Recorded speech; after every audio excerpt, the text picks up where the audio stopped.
Hey, everybody. Welcome to the Agency Side podcast. I'm here today with Tina Van Delden, who is Vice President, Head of HR at AV Squad. And there's many other things we'll get into about you. Tina, thank you so much for being here today and speaking with me. Thanks for having me, Justin. You and I have been working together for many years, so it's good to have just a regular conversation outside of the office. Yeah, totally. Well, I guess the question I always like to ask people, and I know it's probably a long journey to summarize in a short podcast, but how did you end up getting into this world of creative agency work? Yeah, it's a pretty long story, but I think it warrants telling how I got into the world of human resources, because that's the world I entered first. I actually, I grew up in a really small Nebraska town, and but I always wanted to come out to Los Angeles. I saw, so many movies and TV shows that were filmed here, and then the movie Valley Girl came out in '84 or something, and I just became obsessed with this sort of Hollywood and Valley kind of situation, and decided very young that I wanted to move to Los Angeles. So when I graduated from high school, I made it happen. I got a scholarship to USC, and I came out here when I was 17 to go to college. After my freshman year, I had to go home. I didn't have any money. I couldn't stay out here. I didn't have a place to stay and all that. So that culture shock of returning home after almost a year in Los Angeles was it was pretty frustrating, pretty sad for me. So I vowed I was never gonna, do that again, that I was gonna come back out to LA and stay in LA. But, I needed a job, and I started applying for jobs, and I applied for this sort of administrative assistant job. It ended up being an executive recruiting firm. It was a small boutique firm. And it was the first time, this is 1990 to 93. It's the first time I ever realized the concept of human capital, that everybody has a value assigned to them based on their experience and their knowledge and their vitality and their likes and dislikes and their spirit and all of that kind of thing. And that's like an economic addition to an organization. And I just kind of became, truly passionate about recruiting specifically. That was kind of my foray into HR. So after I graduated, I ended up in other executive search firms, and then kind of ended up in a tech startup that was a recruiting-based company. And from there, just kind of, branched out into other industries. I ended up in visual effects and animation in 2008 or so for a company called Motion Theory, which then branched out into another organization called Murata. And they still exist, actually. So they do a lot of commercials, music videos. We did some feature film work as well. I left there to go back to tech, and it didn't last very long. I was at an augmented reality company that went under, and I found myself underemployed for a year or two. I helped a friend with an app. I did a couple of consulting gigs, and then a friend pointed me toward AV Squad because they saw they had posted for an HR director, and I met with the team, and they felt like my people, and that was over 7 years ago that I was hired.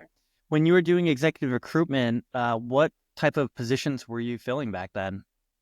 The first boutique company I worked at, we were doing stuff in the financial services space, some banking and personal finance stuff. And then the other side of that, the other partner was focused on convention and tourism. So we were placing a lot of GMs of cities or heads of convention centers, that kind of thing. So pretty interesting stuff. And then I moved on to a firm called Ray & Berenson. I was working in their professional services practice. So we were placing consultants at G and, Ernst & Young and Deloitte, that kind of thing.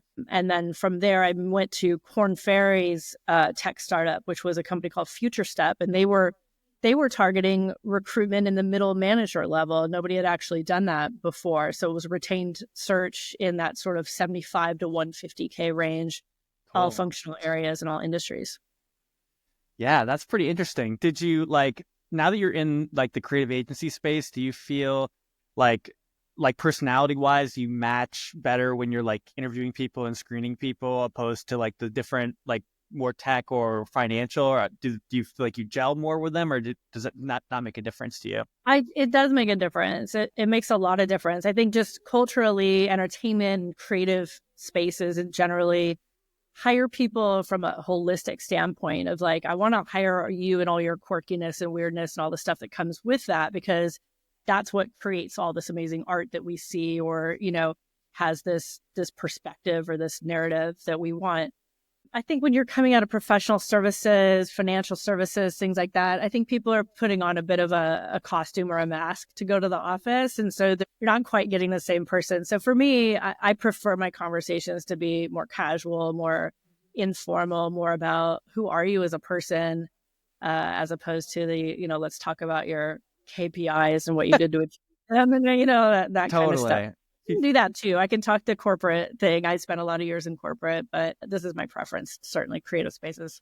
Yeah, it's interesting because it's like it is kind of a different language, and I've trained some recruiters who have kind of jumped from other spaces into the creative ad space, and yeah, it's like they have a very like, it's uber professional and like lengthy, and it's very like apples to apples, and like either you have this specific skill set or you don't. And I like speaking with people in this space because you can just be like, hey, how's it going? Like, what are you up to? Like, it's just very like, I found like in recruiting and like tech, like a lot of people will be like, oh, like, where's the role and how much is it paying? Like opposed to here, it's just like, hey, like, what's up? So I kind of gel with this space better. So I'm with you there. I do know that there is a big difference, and this is something I'm kind of insecure about myself in the recruitment that I've done, is I don't really have all the background of someone like yourself who's a head of HR. I know there's like so much more that goes into it. There's all these certifications. I know when I've placed people in HR, the SHRM, and there's all these different things. What kind of things did you need to learn? What kind of sheepskin did you need to get to this point in your career? Yeah, I don't have a single certification, Justin. I'll be honest with Really? you. I don't have an advanced degree. I don't have a single certification. I think, I got to a point in my career where I was like, oh, should I go to business school now? Everybody goes back and gets their MBA at some point, but I was already past that in sort of level and salary wise, where it didn't really make sense at the time.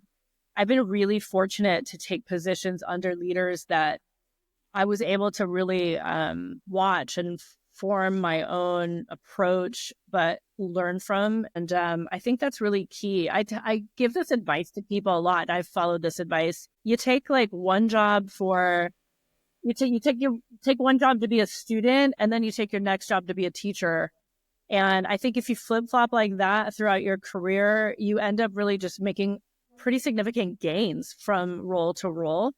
I don't think that like getting thrown into something where you're the only person and there's nobody there to train you is ideal. I think if you're smart, you can kind of figure a lot of stuff out, but you don't know what you don't know in those moments. So I tell people to try and, be a student every other job and learn and look around and say, I really like the way that person approached that problem. I'm going to emulate that style. I'm going to form my own style, but I'm going to look to see what they do in terms of approaching employee relations issues, or unpeeling all the weird onions that we have to unpeel in the workplace. So I don't know. I've been fortunate. I've worked for some really great companies too, where I've felt really supported, and I've gotten to do a lot of cool stuff. But I do not have like a formal HR training, certification, any of that. Interesting. No, that's great to know. Obviously hiring is a big part of your experience with all your recruiting. And you're looking to hire talent. What what do you look in for in terms of like people that you are feel are going to be a good fit for your organization? Yeah, I mean, you have to kind of know your company's vibe, I think, and really try to match that. Not only the company as a whole, but the hiring manager too. Like, you might fall in love with a candidate you think is perfect. They've got the qualifications, they can do it. They make you laugh, but maybe they're not going to really gel well with this department head that you're hiring for. So you have to get to know your people internally and know everybody. So how is this person going to be successful in this team? Are they going to rub everybody the wrong way, or are they going to add something to the mix? So that's kind of the first thing. I think a lot of recruiters and HR people don't know what everybody does in a company too. And I have a production background, and so I can talk to you at great length about visual effects and CG and design, animation, and the pipeline and everything what everybody does along the way. I've managed resources across a studio to do that kind of stuff. I sit up near the assistant editors. I ask them questions. What do you do? How does this work? What are you working on? I understand the editorial process. So I think that is key too, to, just to be able to vet people a little bit. Like, are they speaking the language? Are they going to kind of pick this up? Are they going to fit in this team or this function? Yeah, totally. That makes a lot of sense. What are some like the challenges? I'm guessing like there's probably tough conversations too in your position at times. I mean, I guess in HR, you're kind of probably doing hiring and firing and Yeah. benefits, and there's probably just like a laundry list of things. Like, what are some of the challenges? I mean, I think, AV Squad, I think a lot of people in our industry know AV Squad has a really great culture and people love working for AV Squad. We don't have a ton of, voluntary turnover, I guess. It does happen. But, the difficult stuff, you have to, first of all, you have to not ever get used to it. If I hear another HR person say, oh, I fire people all the time, it's no big deal, that's a red flag to me. Like, I don't sleep the week that I have to let somebody go. And it's not even really my problem. I'm just doing the admin behind it. It wasn't my decision necessarily. So I think you have to care. You have to continue to care. And know that people identify by their professions, and that losing your job is a pretty devastating thing, not just financially, but just like a hit to your ego, to your, your stability, your confidence, your mental health, all of that. And then you got to try to bring as neutral energy as possible, and not make it about you or make it too dramatic. And it's hard because, we have to be savvy about these things legally as well. And we can't say too much in a termination, and we have to sort of make it short and sweet. And hopefully we're offering a good package or something that helps with the transition out, but it's never going to be easy or a good time for anybody in these conversations. You just do the best you can and get through them. Yeah, totally. Yeah, that's interesting. Yeah. Sometimes my mom has worked in HR for her life. So I think a lot of people who, she's always worked in the school systems, and a lot of people is like, oh, I know your mom, Marlene. Like, she's the benefits lady. My mom loves benefits. She just talks about them all the time. And I'm like, Mom, you like talking about this stuff? Like, man, this is above my pay grade. I don't understand. So, and she, like, it's funny because all I've done is staffing. Like, obviously I've gone through like offers and seen what people's, health care plans look like and all that other stuff. But my mom is just like, I remember when I started my business, she's like, let's get into the Health Connect, and we're going to like sign up, and oh, this plan is good. No, you should buy this one. And I'm just like, whoa. Yeah. So I have respect for some of that kind of work.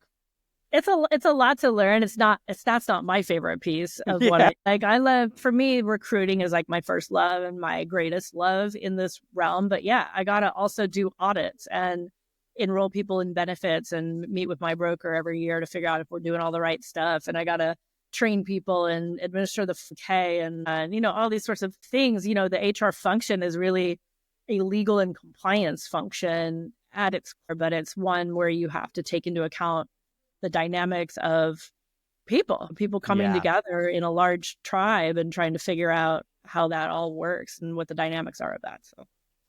Well, it's cool that like your creativity, it seems like it's kind of your superpower. And it's interesting that how you have all the experience with VFX and you understand the creative and you ask all these questions. And so, I feel like that's stuff that matters, and being good at with people and understanding people. Those certifications, I'm sure, are just, they are what they are, but I think I can see I can see your value, based on, all the things you're telling me. Are you a tech stack nerd at all? Or do you have any gizmos that help you with your recruiting or your work that you can secretly tell me about to make me better at what I do? I mean, this won't help, but you probably already have this too. I have a LinkedIn recruiter license that's been a game changer for us. Like, to me, so I just did this presentation actually for our leadership team about recruiting at AV Squad and what that entails, because I'm not sure people know how many people we hire a year and how it all works. But we've historically worked with recruiters. We've had recruiters even on, kind of on payroll or on retainer with us. And we spent a lot doing that. But when I joined the company, I have a really strong recruiting background. And I was like, I think I could do a lot of this myself. I think some of the recruiting still happens at the ownership level of these agencies, right? So see very senior editors, creative directors, those sorts of people that all the owners kind of know about, and they check in with, people around throughout the year. And then, so I'll get a notice like, hey, we've been talking to this guy and they we're going to hire this person, whatever. But for things like production assistants, assistant editors, asset managers, some motion graphics, things like that, that we need to do a search for, I can handle that kind of stuff pretty easily. And I had been sourcing on LinkedIn, and we had an applicant tracking system, and, I think it was too much for us, for our needs. But a couple of years ago, we acquired a LinkedIn recruiter license. It's been an absolute game changer. It has an applicant tracking system kind of built into it. It helps manage the process, and I can access LinkedIn. That whole database is like the largest, candidate database in the world right now. And if you have a license, you can search with such granularity and precision and find the people that are interested in you, that watch your page, that have liked something you've posted, and who might be a really great fit. Their algorithm's getting smarter and smarter. Like I'm pretty impressed with that. So it's not cheap, but I will tell you that we've gone from spending quite a bit on recruiting fees to this year spending zero. So that's pretty cool. I've seen because I'm like a LinkedIn stalker. That's basically what I do for every minute of every single day. And yeah, I'll go through and I'll see that job that you guys have, and then I'll see eventually who gets the position. I'm like, nice job, Tina. That was the right pick. That whatever. I mean, not that my what I say is the gospel, but I'm like, that's a good person. I see she's right on the money there, because I do know that sometimes I'll look at other companies and they'll pick up somebody and I'll be like, oof, hope they're not paying a fee for that one. That's going to be a wild card. But I obviously I'm not going to say anything, but it's like so I just, kudos to you that I'm aware that the people that you are, I think I see in people, I think we see from similar perspectives and candidates based on the decision-making that I see that you do online. So that's pretty cool. And then, that makes me not really get, I might not get any business, but I do really respect that. I really do. And I think there can be in some companies, there can be a war between external and internal. And it can be really it's not always healthy. And I've really strived to make that relationship work, because I've really learned, especially since I've started out on my own, how those relationships are actually so important between internal and external. And it's like when their forces can be combined, it's really the next level of staffing, because there's just certain strengths in each that you just, the people that are in your company, obviously better than I'm going to ever know them, and then I might have some perspective based on previous experience with people, based on other places we've placed them, or other information, and also may be able to understand sort of, I guess you must know as an external recruiter is that sometimes people on the outside they'll disclose things a little differently to an external recruiter opposed to the person that's inside. So it's just an interesting dynamic. And I think when both are able to kind of share information and work together, not that it's oh, that external recruiter is trying to take my job or I'm trying to take that person's job. And it's really this, when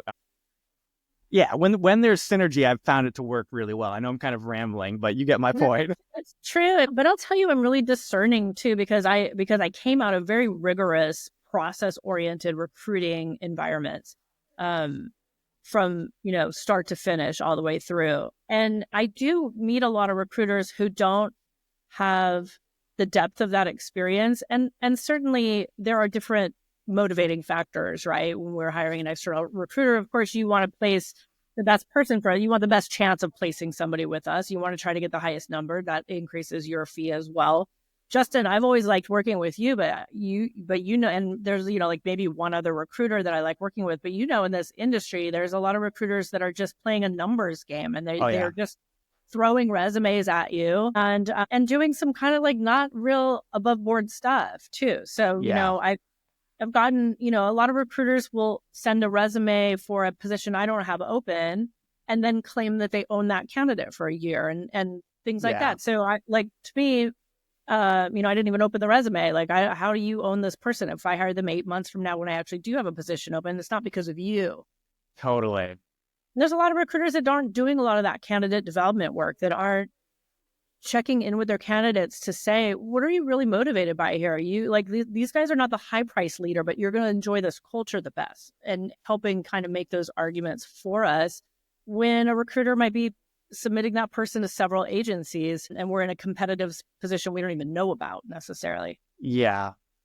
There's a lot of conflict there, and in my brain, I'm like, well, I can do it myself, the best anyway, because I don't have a middle person with another set of competing interests Yeah. that are going to kind of screw up my deal, right? And I've been really disappointed a few times in the past where I've gone to offer with a candidate who declined the offer, where like, well, that wasn't enough, or that wasn't. And it's like, well, the recruiter should have been actually feeding me that information. What's it going to take to close this deal? Yeah. And not let me go to an offer that's going to fall apart, or use that to hedge and get a higher offer somewhere else, which I think Yeah. happens as well. So it's really hit or miss out there in terms of recruiters out in the industry. And I think a lot of them are doing disservices to candidates this way because, listen, if you want to work at AV Squad, I'll say this on your podcast. If you want to work at AV Squad, you contact me directly. I will do a freaking meeting with you. I meet with every single young person who reaches out. I meet with people who reach out who are trying to change careers and maybe break into this world. Anybody who's brave enough to kind of try and find me and reach out, I do a meeting with, for a couple of reasons. First of all, it's like good karma and good employment brand stuff, and just good Yeah. for our reputation. But it also saves me a crap ton of time. So when I have a PA opening, I don't post for a PA opening. I'll get a million resumes. I don't know how to go through a million resumes for an entry-level job that doesn't require any particular experience. And I literally go into the folder of the 17 young people I just met with over the last quarter, and I say, are you still looking? Do you want to join the interview process for this PA opening? And I hire PAs within 2 weeks every single time. That's great. And they're great, and I hire AEs the same way. And I do all of that prep work and all that stuff. So there's a lot of recruiters out there that have that in mind, or are building up those pipelines and understand like what's useful where, who's useful where and when, and the timing and the relationships and all that stuff. Oh, yeah. I mean, I've trained, or I've worked with people that have been in the industry for a while, and they don't really look at like the keywords to understand like what the people are doing in the agency, whether they're an art director of print, are they an art director of motion, are they doing static, like what is their, what are they doing? Because if you send a print art director to someone who's asking you for a motions art director, they're going to think you're, that you don't know what you're talking about. And it's really like, not only is like looking in the skills and being like, are they doing C4D? Are they doing what are they doing? That should tell your mind where they're at, but it's also like clicking on their profile and like looking at their work and saying like, what agencies are doing this type of work? Are they like, is it a comedy drama shop? Is it a shop that's doing more action? I mean, obviously a lot of shops do a mix of different things, but you can kind of like use, you can't just spackle a great editor everywhere and expect something that's going to be a hit, because the work just might not match, or if you're shopping a creative director or a producer who's got business, like maybe you don't want to have all the same clients. We want that person to bring in something different. Like, so I think it's like some strategic thinking. A lot of recruiters are just like, okay, here's a title for a graphics coordinator. It doesn't matter if they're like, worked in the NFL or anywhere they can find. They're just going to throw it at the wall and hope it's the motion graphics coordinator that AV Squad is looking for. Yeah. And I think I think you're right. I think their agencies are doing a disservice. And I understand a lot of them with the MPCing approach, trying to find that most placeable candidate. And if they're trying to like send them to a lot of places, they're hoping that you're going to be like, oh, that person does look cool. And then they're going to build a relationship with you. And then they're going to maybe get more business from you later. But for me, when I'm using that approach, at least I think I'm trying to be strategic in a way of like, there is something that I really am seeing that's going to match with that, what the agency is looking for. And that's whether it's brand or gaming or whatever, whatever we're trying to fill.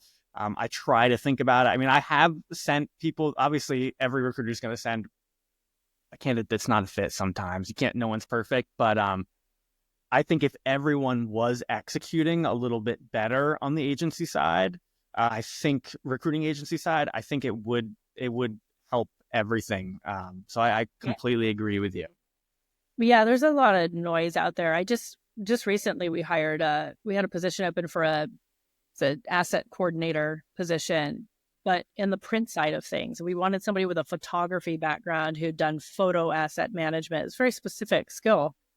But people were sending me like assistant editors and data IO people and, things that were, clearly these people wanted to have an editorial career path and, Yeah. just wasn't the right asset manager. They're moving stuff from server to server, motion, whatever. It doesn't, like at least read the job description, but, also just, think about it for a little bit and think about what I might need and what I might be looking for. That's a job I can fill on my own.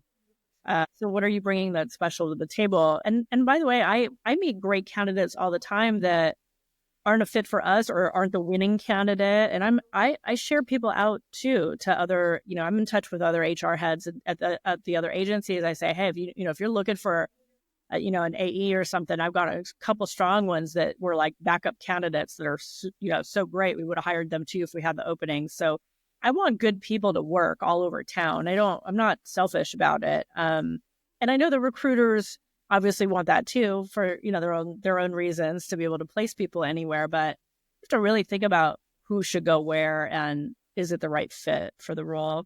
Totally.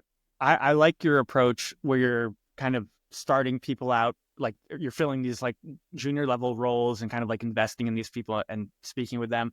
And that's something that I've been starting to do a little bit in a sort of a different capacity. Like we've been really connecting with like a lot of the design schools, the colleges, and like I've been going after a lot of like the professors and the people who are running the arts departments and saying like, who are your stars? Who are the kids that are going to be like next level, and sourcing those people and getting them ready, because it's crazy, especially the great design people.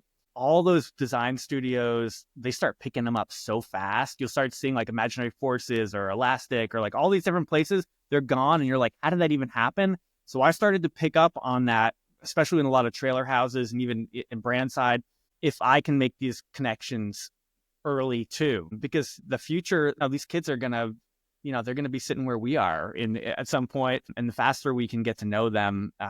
Yeah. So, I mean, that's not where the big fees aren't there, obviously. And it's a certain client that wants that junior level person. But I like sort of have felt that like recruitment's a really long game. So if I can foster the relationships with these kids now, and even just get them on the phone with the recruiter so they kind of understand like what it's like to speak to a recruiter, and it helps them in their interview process too. Even just talking to a recruiter, it's just like practice. I'm always wondering when people are like, no, I don't want to talk, or I don't want to, I'm like, dude, like, even if you don't get something out of me, like just having a conversation, some market insights, some, you're going to learn something, even very senior level people, because I'm always surprised, I've had people on meetings who, they make $500,000 a year.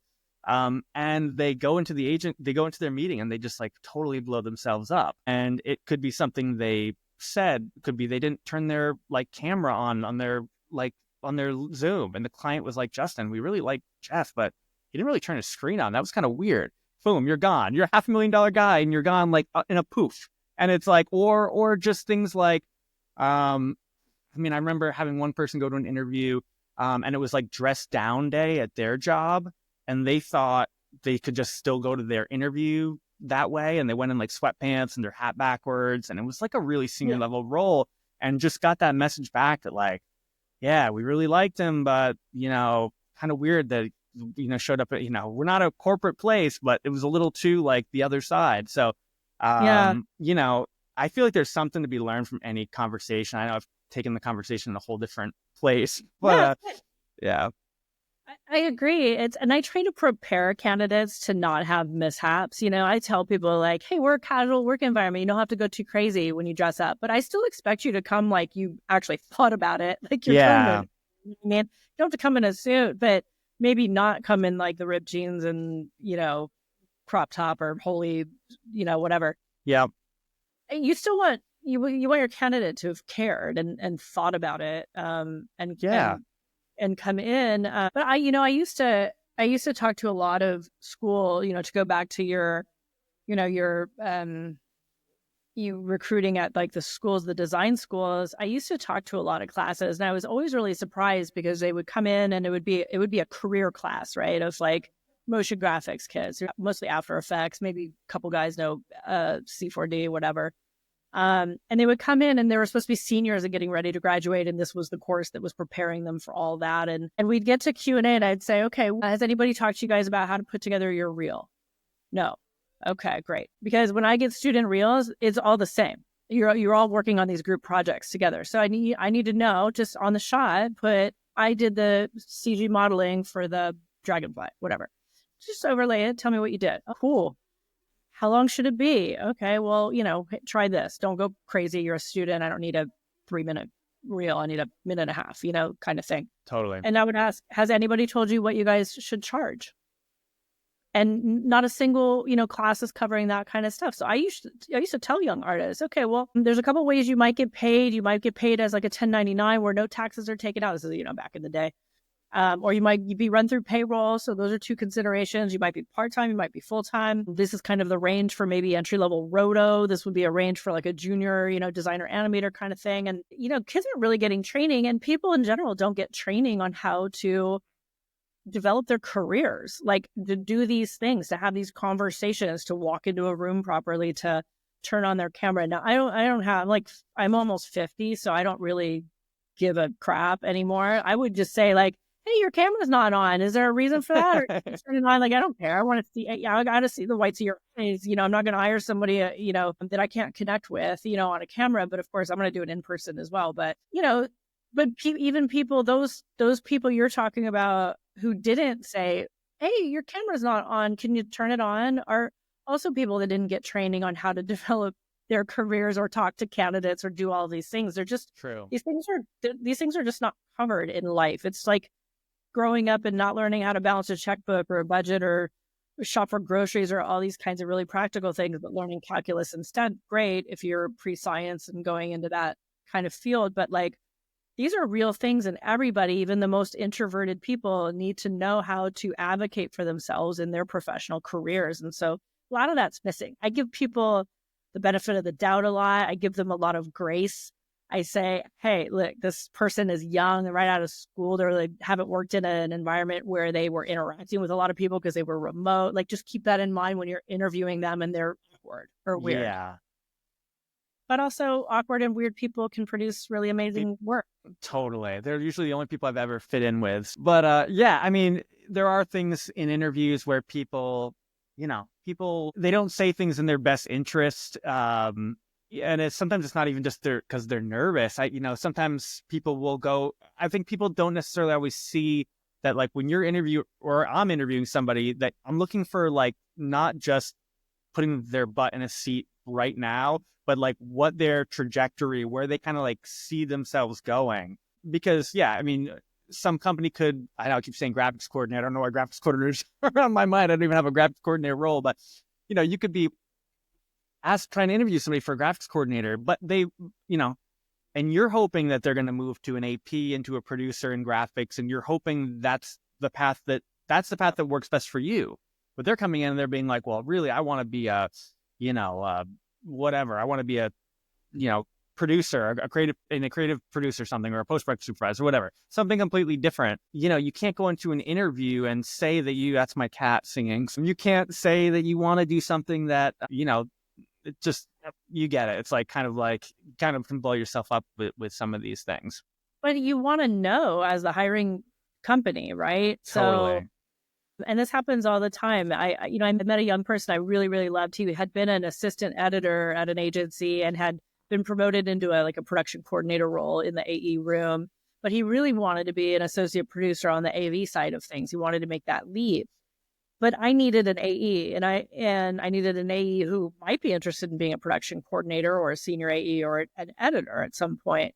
I didn't need one who wanted to make that jump. And it's not an impossible jump to make, but I can't make that guarantee, and you're not going to be happy. You're just going to come here and it's going to be another couple of years and you're like, I'm still trying to make that jump and probably have to go somewhere else. So it doesn't make sense. And I need to know that. And it's not, it's in everybody's best interest that we don't pretend like, yes, this is going to be my career trajectory, even though that's exactly not what I want, but it's also a hard job market and people aren't going to talk themselves out of jobs either. So Totally. you have to be astute as a recruiter or a hiring manager. Like, am I really getting the sense they want to do this, or do they just need a job? Are they just trying to get in the door and then hopefully do something else internally? Which we don't do a lot of internal transfers. We do some promotions.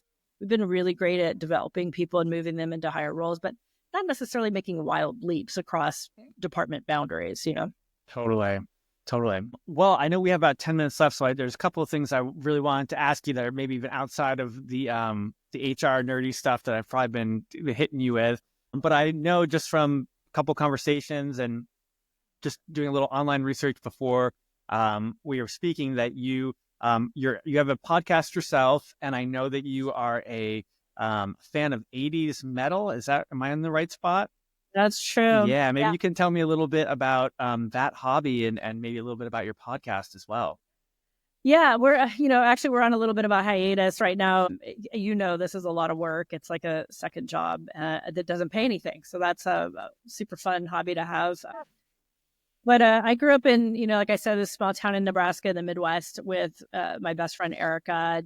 We were obsessed with all things 80s metal, Motley Crue, Bon Jovi, Warrant, Poison Rat, the whole thing. And a few years back, she convinced me to start this podcast with her to talk about it. We're subject matter experts in it, and we managed to generate over 107 episodes. We interviewed a lot of our hero rock stars during the time, and got a lot of backstage access and got to hang with a lot of people and really great opportunities. It's really, really fun podcast if you're into 80s metal, or even if you're not. It's kind of a goofy time. And we had listeners in countries all around the world, and some really faithful ones and stuff. We sort of plateaued with our listenership, and we were kind of like, let's take a little bit of a break and maybe figure out how we can like retackle this in a different way. But everything that comes with it, Justin, it's like marketing this work, your social media strategy, like getting listeners, getting people excited by it. It's like, it's not easy, Totally. Yeah. No, it isn't easy, but it is fun. And I'm sure like I have a lot of passions. Well, for me, and I know it's this podcast about you, not me, but I do actually like talking with people and learning. And I think that's why I like recruiting too, because I'm just talking to people, I'm getting more information. And when I'm able to talk to people in HR and creative people and all the people that are in these roles, and it gives me more information to use, and I can grow and I can do better at what I'm doing. So I really just like, I'm not always looking for the eyeballs. I'm sure your niche in 80s is much cooler than just a niche in creative advertising, but it still like scratches that itch. And, we all have to do things that are, outside of what our day to day is. I got these guitars behind me, like between conversations. I'm a dad rocker, and I pick up my guitar and I strum along, and I have fun doing it. Don't take it too seriously anymore, but I do actually have an 80s story for you. It's not 80s metal, but I could give you a quick little anecdote. Are you familiar with John Waite from the Babies? Absolutely. Missing You is a perfect song, by the way. He's fantastic. This is one of my most embarrassing moments, so I'm gonna have to disclose it here on this. I know the whole world is watching, waiting to hear. So yeah, this was probably like 50. It was like 10 or 15 years ago when I was taking music a little bit more seriously, and I was touring, and I had a management company that would kind of put me on all these like different tours, and so I went on tour with John Waite, which was pretty funny. And I did love that song, I Ain't Missing You. I thought that was kind of cool. And so he was like an older guy by then. I wasn't really actually at that time very familiar with his catalog. So when they told me I was going on tour with him, I really like wasn't sure what I was getting into. I sort of just like jumped on the road and got on. And so when I got to the venue, like I didn't talk to him or anything. We kind of had separate rooms, and then I like got on stage. It was like a pretty, those rooms that he was playing then, I mean, it was still probably like 500 people there, which for me was a pretty big room, and I was nervous. Like I always was before I played, which is part of the reason why I stopped. The first thing I said was like, I'm so excited to be here opening up for Tom Waits. And like Totally the different. whole crowd was like, boo. Like they booed me before I had even played like my first note. And I was like I was so deflated. It was like the longest like 30-minute set. Like my parents were there and I was just like far from home. I'd been driving and like really, when you're the opening act, you're really trying to win over and like selling the merch and like Yeah. you're trying so hard and I just ate pavement so hard. So that's my story. That's too bad. Tom Waits also an incredible artist, but not even close. Not even close. I got the weights part right, but yeah. But who are some of the people that you had on your podcast? I'm curious. And what is the name of the podcast? So the podcast is called Ages 9 to Adult. That's or A92A for short. There's a few things hidden in there. Ages 9 to Adult is how long she and I have been friends. Actually, it was a little bit earlier than that. But so we've been friends for over 40 years, she and I. 92 is our graduation, our high school graduation year. And Ages 9 to Adult is this silly, it's the age range on the Life board game, Oh, interesting. which we used to play when we were growing up, but we changed all of the squares to like rockify the board game. Like we created a rock and roll version of the board game where we married rock stars and then named the kids. And, instead of being this profession, you were a roadie or you were a rock star or whatever. So it's all three of those things. It's Ages 9 to Adult. You can find it anywhere you stream. There's 107 episodes, I think. And we've had some really great people on. We've had Ricky Rackman, everybody kind of remembers as the OG host of Headbangers Ball. We've had Tracy Guns, founder of Guns N' Roses, and then lead guitarist for LA Guns, and a pretty big star in his own right. Bobby Blotzer, drummer from Rat. Cool. We've had Rudy Starzo, who's played bass with Quiet Riot and with Ozzy and Whitesnake. So yeah, lots of really good big names on there. So. Yeah, that's cool. I'm gonna have to tune in and take a listen. That's pretty awesome. How did you go about finding these people? So we actually had an agent actually who is working with us and helping us and connecting us with a lot of people. But my podcast partner also books shows for a living. So she's in Omaha, Nebraska, and she books shows for a few venues there. So she's tapped in. She knows agents, booking agents. And so we got a lot that way. I DM'd Rudy Starzo and I was like, will you be on our podcast? He's like, sure. Like, Cool. Pretty wild, but that actually works a lot of the time. You're a recruiter. Of course you did it. I mean, that's like the whole gig, It totally makes sense. If anyone's going to find those people, it's going to be you. Yeah, exactly. Exactly. Yeah. I mean, for me, like, I think the best skills I developed were just like trying to self-pitch myself places and trying to like be like, hey, you should check out my music, and this is what I do. And I found it's much harder to pitch yourself. It's much, at least for me, I find it much easier to pitch somebody else that I believe in opposed to myself. It's just, I guess that's why they're booking, that's why there's music management and music agents, because they represent you, and it's the same kind of thing. We're kind of agents in a way, But anyway, I want to thank you for coming on the show and talking and telling us about your history and your passions. And yeah, I hope we can maybe do a part 2 sometime, and we can maybe geek out on some more music and HR stuff. I would love that. I could talk about this stuff all day long for sure. And I know a lot of the other agency pods aren't really talking a lot about the sort of back office operational kinds of, they're talking to a lot of editors and producers and creative directors, but I think it's cool to talk about, some of the spine of the agencies and companies that are making, a lot of really cool things happen. So. Yeah, I mean, one of my hopes, and I think that like people who might be listening are people that are like looking to either get into this space or trying to work their way up the ranks. And, sometimes they see somebody who has made it from, lower on the totem pole higher, and they want to know how they get there. And a lot of that, it's not just the creative people. There's people like yourself who are operational and creative, and it's personalities, and it's just like, every part of the company's success, it's a broad, it's not just from the creative. So I'm curious, because someone like you is who they're going to essentially talk to, and to knowing what you find interesting in them and your hiring process and your thoughts. And hopefully it's going to give somebody who's maybe, looking to get into the business, some insights on how they can get there. And knowing somebody like you who's very approachable, who is willing to talk to people who are production assistants, and you're saying, reach out to me, I want to talk to you. It's a great thing for them to get that experience. And it's great that you're open to that, because like you were saying before, it's just such great marketing to just be like, yeah, we do talk to people and this is what we do and here's our work. And because people do remember where they interviewed, who they talked to, and they'll tell somebody else, oh, I had an interview at Navy Squad, it didn't work out for this particular role, but I spoke to Tina, she was super nice, I give you her message. If you're just keeping a good vibrations all around, they usually come back. At least that's my view. So I won't give anybody else any more sermons here, but yeah, I do appreciate the time, and I look forward to chatting with you again soon. For sure. Thanks, Justin. Thanks so much. All right, Tina, be well. You too. Cheers.